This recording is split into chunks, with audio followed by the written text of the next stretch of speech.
Hi Year 4, welcome back to Story Time. So it's my week this week and I'm going to carry on reading the one and only Ivan from where Mrs D left off.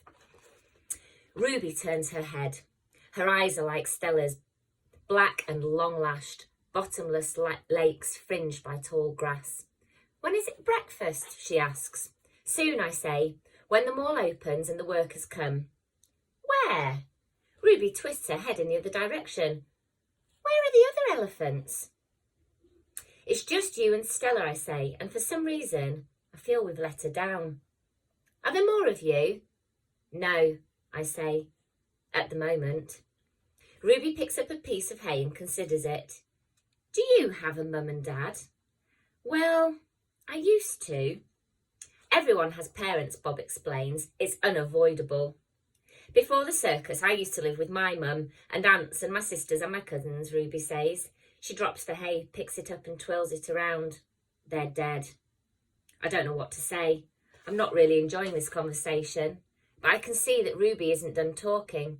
To be polite, I say, I'm sorry to hear that, Ruby. Humans killed them, she says. Who else? Bob says, and we all fall silent. Stella and Ruby. All morning, Stella strokes Ruby, pats her, smells her. They flap their ears, they rumble and roar, they sway as if they're dancing. Ruby clings to Stella's tail. She slips under Stella's belly. Sometimes they just lean into each other, their trunks twirled together like jungle vines. Stella looks so happy, and it's more fun to watch than any nature show I've ever seen on TV. Home of the one and only Ivan. George and Mac are out by the highway. I can see them through one of my windows.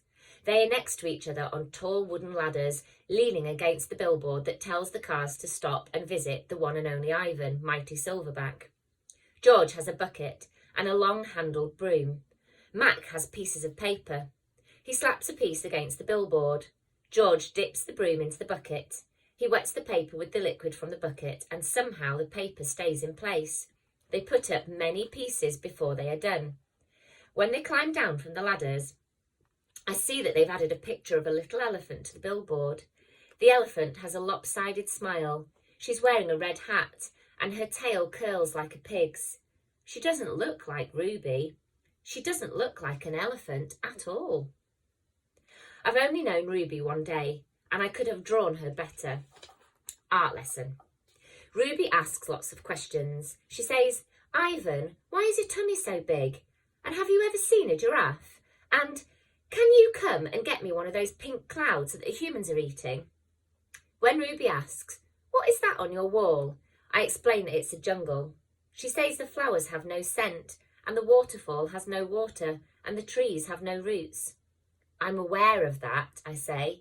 It's art, a picture made with paint. Do you know how to make art? Ruby asks. Yes, I do, I say, and I puff up my chest just a little. I've always been an artist. I love drawing. Why do you love it? Ruby asks. I pause. I've never talked to anyone about this before.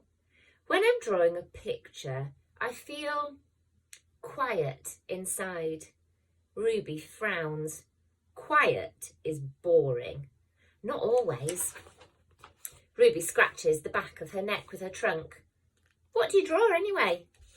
Bananas mostly. The things in my domain. My drawings sell at the gift store for $25 a piece with a frame. What's a frame? Ruby asks. What's $1? What's a gift store? I close my eyes. I'm a little sleepy, Ruby. Have you ever driven a truck? Ruby asks. I don't answer.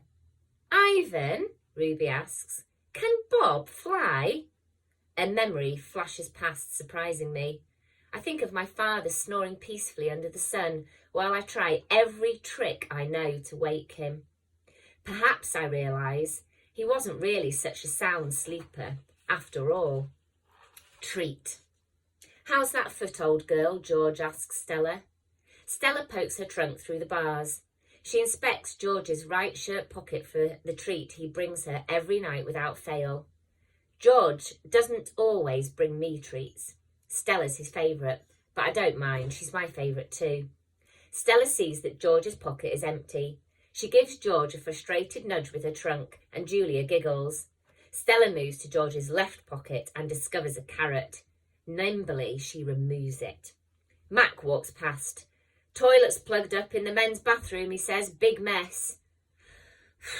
I'll take care of it, George sighs. Mac turns to leave. Before you go, Mac, George says, you might want to take a look at Stella's foot. I think it's infected again. Darn thing never heals up right. Mac rubs his eyes. I'll keep an eye on it. Money's tight though. Can't be calling the vet every time she sneezes.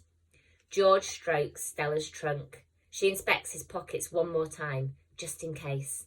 Sorry, girl, George says gently as he watches Mac walk away. Okay, that's it for today. I'll see you again tomorrow. Bye.